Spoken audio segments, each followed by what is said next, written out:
favorite princess, Disney princess, was Belle, because Belle looked on the inside rather than on the outside to find the true beauty of the Beast. And I think that's important for people to look on the inside rather than the outside.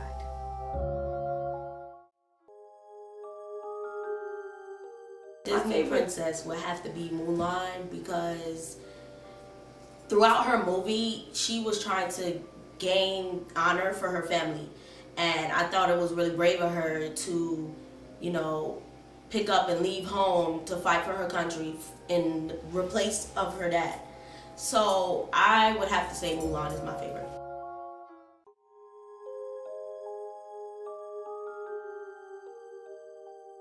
My favorite Disney princess was Jasmine, because she was the darkest one out of all of the other bright-skinned princesses.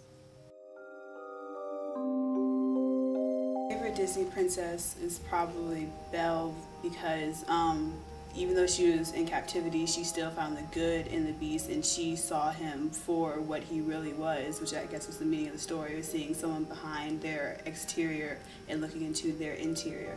So that's probably why she's my favorite Disney princess. Disney princess from the classic Disney princess collection is definitely Cinderella, and that's because it's kind of the story of an underdog that rose, and in the end she was the one that came out on top and everyone was jealous of her.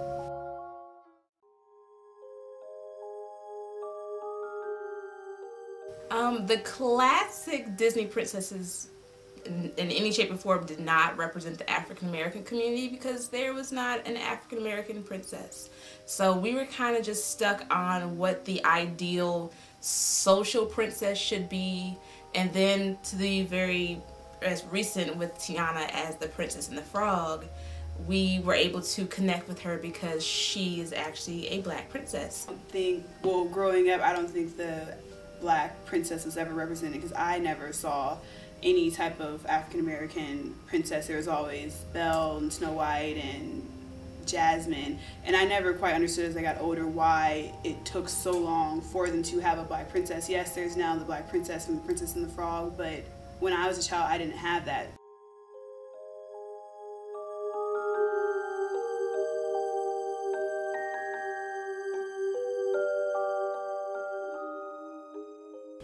I am not quite sure if those princesses were made to represent all women and all little girls.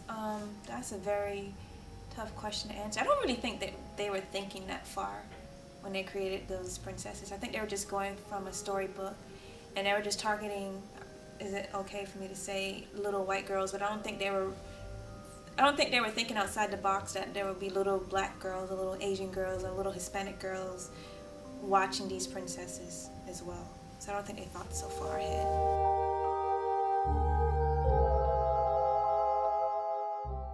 It was a case that was done to prove the psychological effects of black children because of segregation. And what they did was they presented black children with a white doll and a black doll, and they would ask them questions like, well, point to the doll that's nice, and most of the kids would point to the white doll, and then point to the doll that's bad, and then most of the kids would point to the black doll, and then point to the doll that looks like you, or give me the doll that looks like you, and then they would hand over the black doll, of course reflecting this negative image that they're bad.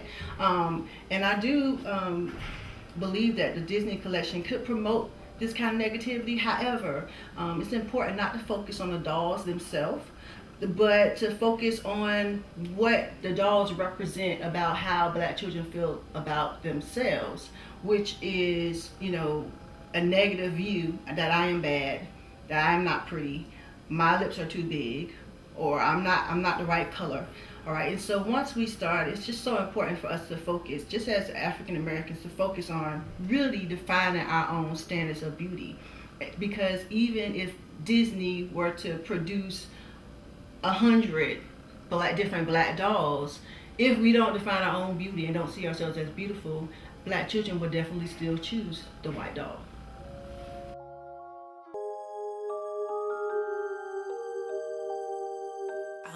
It was a tradition in our family to get the black Thumbelina doll, and so I remember one Christmas they were trying to track down that doll for me, And I guess they finally found it because I got it on Christmas. My mother and my grandmother would make sure I had the black Barbie dolls. I did play with some white Barbie dolls, but I didn't like them too much, so I just stuck with my black Barbie dolls. Growing up, my parents were real big on making sure that my sister and I were represented by blacks in some type of way. You know, they would never buy white dolls. They would always buy black dolls. Holiday time, my dad would never have anything to do with white Santas. Like if we went to the mall, take a picture, everything would have to be, you know, related to our skin color, something that we can relate to. My parents did a very good job of ensuring that we knew who we were. Growing up with that type of background, I don't think it really affected me that much. I mean, if anything, it kind of balanced me out because I've always lived in like white communities. So just the fact that my parents like reassured, you know, who I was based off my surroundings and surrounding me with black dolls and things, it just balanced me out. You know, I always knew who I was, but that just reassured that, you know, I was black. When I was a child, I was told that I was only able to ask for dolls of color. I couldn't get any other dolls that were a different race than me. And I don't blame my parents for doing that because as a child, you're trying to define who you are. So if you are buying dolls that aren't the same as you, it's kind of like a confusion, early state of confusion. So I don't blame my parents for doing that. And that's just why I said when our generation was coming up, we weren't fortunate enough to have a doll our color. Like, it just wasn't happening.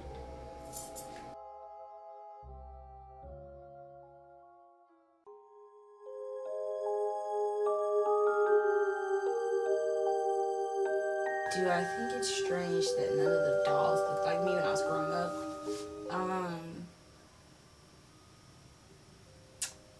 I guess when I was growing up, I didn't really pay attention to that because my mom used to buy me black Barbies, so I used to make up that they were princesses because I didn't really have any princess dolls. I guess because they didn't look like me, my mom didn't buy them for me, but it wasn't strange to me. I just got the black Barbies and pretended they were princesses. I never had any issues growing up with like any type of subliminal ways that not having or not being portrayed in these Disney movies that I always watch. That never really affected me personally, probably because I grew up around white people. So I was always the odd one out, so I never questioned why they weren't people who looked like me that were in Disney movies.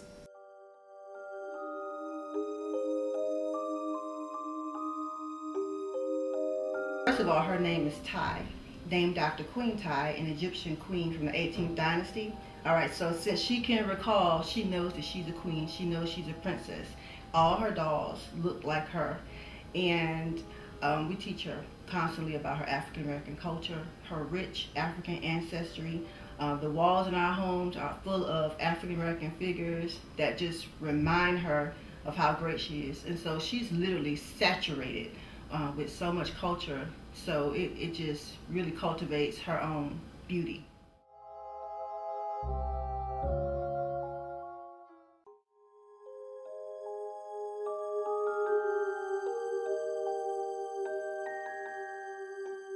Originally, the story, when they first had it, Disney had Tiana as the chambermaid. And yet they moved her up, but not totally up, to be the daughter of the lady that sewed for the big white man in New Orleans. And so she grew up with her friend playing the lady or the playmate of the white child, just like in Queenie. When Queenie grew up, she was the playmate for the white child. So she didn't move up in status, but instead of being a chambermaid, she just happened to be the help's daughter again. So the accuracy once Tiana grew up would be more accurate for today, because most today African American women, we're all about being entrepreneurs, and we do work 2 or 3 jobs to get to our goal. But as a child, I don't think any of us were the playmates of white kids when our mothers were working in the white homes. Kind of like the help's daughter. In the film, I think that they had some good points, just what this young woman was doing, what I think a lot of black women are doing, they are working hard to achieve something for themselves. Like, I think in the movie, her goal is to own her own restaurant. So she's not really trying to depend on anyone else. I think maybe the filmmakers, the animationists, if that's a word, they were trying to represent black women, but I think they were just using a very general representation. I don't think that Tiana was an accurate portrayal of today's African American woman.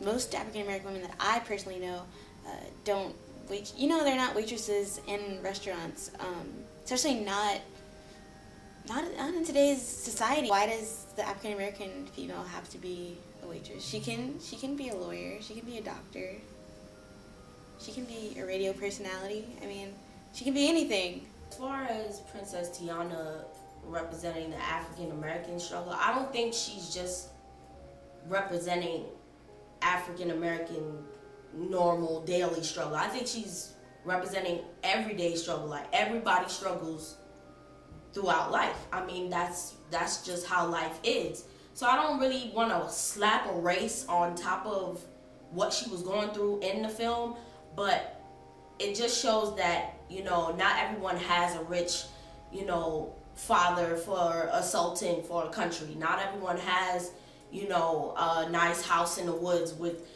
birds and talking animals. Not everybody has that. So I think it was more realistic for them to put her in a situation that was difficult. Like, she lost her restaurant, she lost her father, she's trying to make ends meet, and she meets this prince, and he kind of just saves her. Yeah, it's the old cliche, storyline for a fairy tale, but that's what separates fairy tales from dramas and real fiction stories and non-fiction stories. You know what I'm saying? So that's why I think that they put her in that type of situation, because as far as the generations go, people want more realistic stories, and I think that was one of them. I don't see Princess Tiana's role as a reflection of how African women live today, or any woman, really. I mean, if you just follow the story, and being that the story was adapted, it wasn't created originally for an African American woman. But, however, I do see a lot of positive things about having a Princess Tiana. My daughter, she's 8, and so she has a black princess. So her room is full of Princess Tiana things. But at the same time, she's not looking at Princess Tiana like, that's who I want to be like.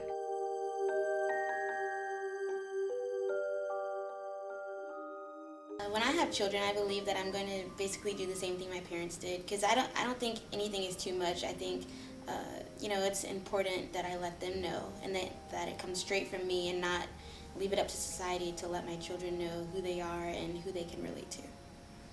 I have kids, I'll definitely try and show them every different aspect of the African American life, as well as showing them classic things like the Disney movies, because that's what my mom did. Like, the movies that I watched never really had African Americans in them, probably because of the time settings, but she made sure that I was well-rounded. I knew my history. She always instilled in me to know about my race and to be able to identify myself. So that's probably definitely something that I will instill in my children, because I feel like I'm more well-rounded because of the experiences and the things that my mother showed me when I was growing up. I can't be total anti-white Barbie, because then that just would make my kid very anti-white people. I think I'll do a mixture of the both to show that there's different degrees of people in the world. So they'll have like 2 white Barbies, 5 black Barbies, a couple Indian Barbies, and call it a day. Would I buy my daughter traditional princesses, Barbie dolls, or do what my mom did? I'd probably do like a mixture of both. Like, I'd be like, okay, well, here's the traditional princesses, here's the black kids. Or, well, I don't know. No, I think I still do both. Because I don't want my kid to be like, well, I only play with black dolls, because even though I only play with black dolls. But I know I had white dolls too. But I didn't have white princesses. But I want her to know that anybody can be a princess. Like, you don't just have to be black to be a princess. You don't have to just be white to be a princess. Or Asian or whatever. But I probably do both.